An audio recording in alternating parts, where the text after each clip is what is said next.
금융당국이 설을 전후에 올해 금융회사들의 지배구조 문제를 중점적으로 다루겠다고 계속 밝히고 있는데요. 당국은 지난해 말 금융지주 회장의 셀프 연임 문제를 지적하다 관치 논란이 커져 한 발 물러난 바 있습니다. 다시 칼을 뽑아든 이 당국이 당시 대립각을 세웠던 하나금융과 KB금융에 대한 압박 강도를 더 높일 것이란 전망도 나오고 있습니다. 정훈규 기자와 자세한 이야기 나눠보겠습니다. 정 기자, 셀프 연임이다, 관치다라고 주장하면서 서로 대립각을 세웠던 금융당국과 업계 신경전이 최근 한동안은 잠잠했는데요. 금융감독원이 다시 올해 지배구조 집중 점검 계획을 하겠다라고 밝혔다고요. 네, 금감원은 지난주 올해 업무 계획을 발표하면서 금융회사들의 지배구조를 집중 점검하겠다고 밝힌 바 있는데요.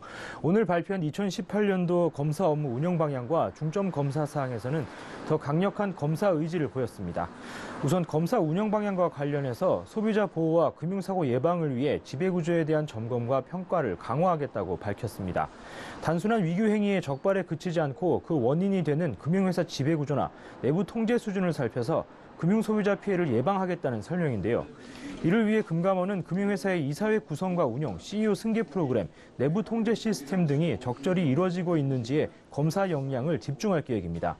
특히 내부 통제가 미흡할 경우 경영진에 대해 관리 의무 소홀에 대한 책임을 부과하겠다고 강조했는데요. 문제가 발생했는데 최고 경영자는 보고를 받지 못했다거나 몰랐다라고 해서 책임을 피할 수 없다는 겁니다. 최근 은행권 채용 비리와 관련해서도 직접적인 개입 여부가 불투명한 최고 경영자에 대한 처벌이 타당하냐는 논란이 있는데요. 당국은 반드시 책임을 묻겠다고 밝힌 셈입니다. 네, 이번에도 지배구조 문제 칼을 뽑아들게 된 거니까 관치 논란이 이번에도 또 다르지 않을 것 같은데 어떻게 보십니까? 네, 최영식 금감원장은 이번에 관치 논란에 대해서도 단단히 각오를 하고 임하고 있습니다. 최 원장은 지난주 새출발 결의대회에서 임직원들을 향해 외부 여론에 휩쓸리지 말고 전문가적 판단만으로 법과 원칙에 따라 우리 권리를 행사하자고 말했는데요. 더 이상 관치 논란 등에 위축되지 않겠다는 겁니다. 특히 최 원장은 그제 있었던 기자 간담회에서 관치 논란과 관련해 그동안 참아왔다는 듯한 발언도 했습니다. 그 사람들이 당국의 권위를 인정 안 하고 있지만 감독 당국으로서 우리가 할 역할을 계속 할 것이라고 한 부분인데요. 이는 지난달 하나금융이 차기 회장을 선임하는 과정에서 금감원이 채용비리 등의 검사가 진행되고 있으니 선임 절차를 중단하라고 요청했지만 하나금융이 이를 무시하고 김정태 회장의 3년임을 결정한 것을 두고 한 말입니다. 네, 지배구조 개선과 관련해서는 매번 하나금융과 KB금융이 자주 거론되는데요. 이 때문에 특정 인사를 찍어내는 거다 혹은 코드 인사다 이런 의혹도 일고 있는데 또 일각에선 이번에 금융권 수장들이 대거 물갈이 되는 거 아니냐 이런 전망도 나오거든요.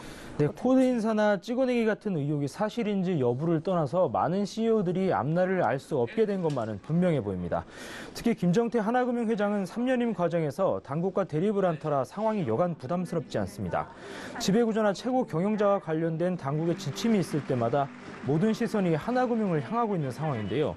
금감원이 내부 통제 책임을 경영진에게 묻겠다거나 검사 방해 행위에 엄정 대처하겠다고 밝힌 점도 김정태 회장을 직접 겨냥했다는 분석이 나옵니다. 앞서 금감원은 채용비리 검사 당시 하나은행의 관련 문서를 내놓지 않자 서버의 삭제 기록을 확보해 혐의점을 찾아냈습니다.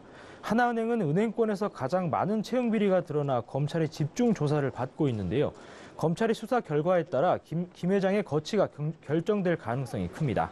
또 지난해 3조 원대 역대급 실적을 달성한 윤종규 KB금융 회장도 채용비리 의혹으로 검찰의 수사를 받고 있는데요. 지난해 연임에 성공했지만 윤 회장 역시 검찰의 채용비리 수사 결과가 어떻게 나오느냐에 따라 거취가 불투명한 상황입니다. 한편 채용비리 사건의 진원지인 우리은행은 지난해 말 손태승 행장이 새롭게 부임했는데요.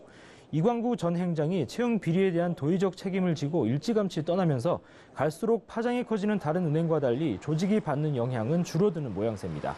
농협금융은 김용환 회장이 오는 4월 임기 만료를 앞두고 있는데요.